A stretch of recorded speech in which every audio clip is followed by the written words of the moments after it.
KOMOE is a recurring character in this series. She is the second fragment created by Tomo after the death of the first offshoot. Like the previous one, her role is to help supervise and collect information regarding the alternate space Asura. Following the demise of the first offshoot, the second has been given more power and strength, to the level that she is one of the stronger individuals in Asura, and has the additional role of supervising the combat training of other combat-oriented inhabitants of Asura. Like the first offshoot, she is a short, chibi version of Tomo who barely reaches the height of Makoto Misumi's waist. Like Tomo, she wears Japanese-themed clothing, consisting of a kimono and hakama.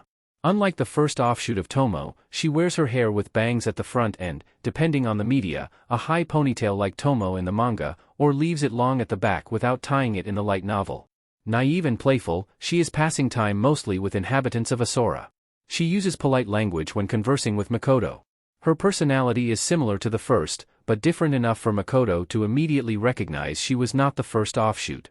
It's worth mentioning that KOMOE can't be considered an exact clone of Tomo since Tomo's offshoots generally have their own, different, personality.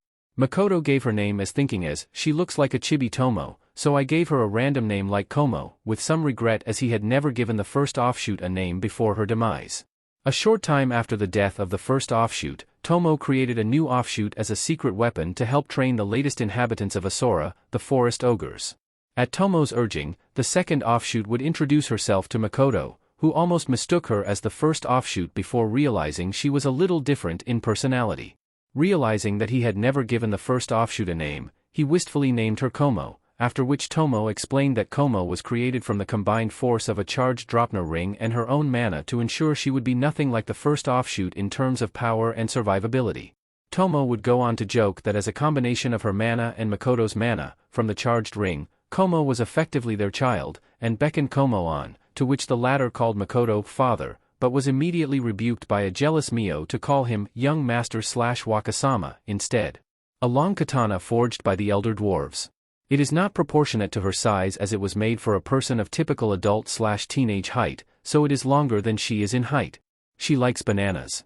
Because bananas help her to retain her strength when she finishes her training. And that's it for today's video. Subscribe, like and share the video. See you next time, Nakama.